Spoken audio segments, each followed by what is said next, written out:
భారత్లో జపాన్ పారిశ్రామికవేత్తలు పెట్టుబడులు పెట్టాలని ఆహ్వానించారు ప్రధాని మన్మోహన్. రెండో రోజు జపాన్ పర్యటనలో భాగంగా ఆయన స్థానిక పారిశ్రామికవేత్తలతో సమావేశమయ్యారు.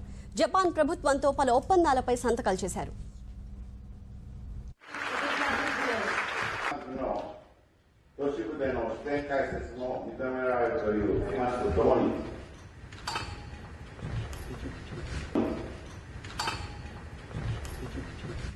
ప్రపంచమంతా ఆర్థిక సంక్షోభంలో ఉన్నప్పటికీ భారత్ మాత్రం ప్రమాదం నుంచి బయటపడి 5% వృద్ధి రేటు సాధించిందన్నారు ప్రధాని.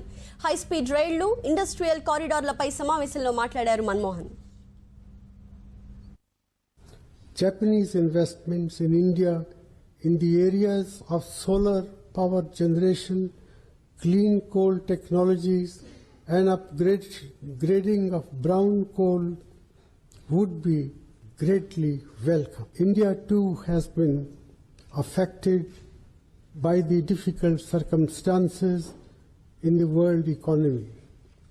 Our growth rate came down to 5% last year due to a combination of global factors and constraints.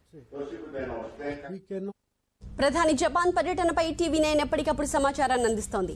Tokyo నుంచి తాజా సమాచారాన్ని మా ప్రతినిధి మహాత్మా అందిస్తారు. భారత్ కు భారీగా జపాన్ పెట్టుబడులను ఆకర్షించడమే లక్ష్యంగా ప్రధాని మన్మోహన్ సింగ్ జపాన్ రెండో రోజు పర్యటన కొనసాగింది. ఈ రోజు Japan chamber of commerce and industry, అలాగే ఇండో జపాన్ కోఆపరేషన్ కమిటీ, ఈ రెండు సంస్థలు సంయుక్తంగా నిర్వహించిన సమావేశంలో ప్రధాని మన్మోహన్ ప్రసంగిస్తూ ఆకట్టుకునేలా మాట్లాడారు. మన దేశంలో ఉన్న విస్తారమైన అవకాశాలను, అలాగే ప్రపంచమంతా ఒకవైపు ఆర్థిక సంక్షోభంలో చిక్కుకున్నప్పటికీ కూడా భారత్ స్థిరమైన వృద్ధి రేటును సాధించిందన్న విషయాన్ని గుర్తు చేస్తూ మన దేశంలో పెట్టుబడులకు విస్తారమైన అవకాశాలు ఉన్నాయన్న విషయాన్ని ఆయన ప్రస్తావించారు. ముఖ్యంగా ఢిల్లీ ముంబై ఇండస్ట్రియల్ కారిడార్, అలాగే బెంగళూరు చెన్నై ఇండస్ట్రియల్ కారిడార్, ఈ రెండు ఇండస్ట్రియల్ కారిడార్లలో భారీగా పెట్టుబడులు పెట్టాల్సిందిగా ఆయన ఆహ్వానించారు.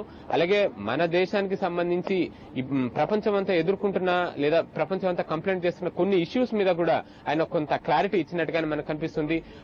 అనేక రకాల అనుమతుల విషయంలో మన దేశంలో కొత్తగా ఎవరైనా పెట్టుబడులు పెట్టాలన్నా, ఇండస్ట్రీస్ పెట్టాలన్నా కూడా ఈ అనుమతుల విషయంలో జాప్యం ఎదుర్కొంటున్నారు. అటువంటి జాప్యం జరగకుండా కొత్త పాలసీని అమల్లోకి తీసుకొచ్చాము అని ప్రధాని మన్మోహన్ సింగ్ ఇక్కడ పారిశ్రామికవేత్తలకు పిలుపునిచ్చారు. జపాన్ ఇండియా సంబంధాలు ఇప్పటివి కాదు, మారుతి సుజుకి వంటి కొన్నేళ్ల క్రితం, కొన్ని దశాబ్దాల క్రితం ఏర్పరచుకున్న ఈ రిలేషన్షిప్ ఏదైతే ఉందో అది భారత ఆటోమొబైల్ రంగంలోనే విప్లవాత్మకమైన మార్పులను తీసుకొచ్చింది. ఈ నేపథ్యంలో ఈసారి కూడా జపాన్ నుంచి మరింత పెద్ద ఎత్తున ఆర్థిక సహాయాన్ని, పెట్టుబడులను భారత్ కోరుకుంటుందన్న విషయాన్ని ప్రధాని మన్మోహన్ సింగ్ స్పష్టం చేశారు.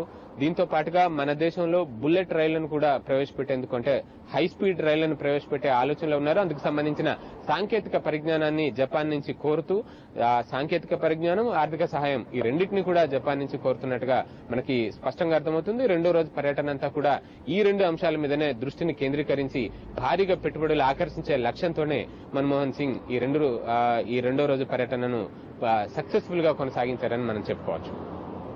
Mahatma Kodiyar, Tokyo, Japan.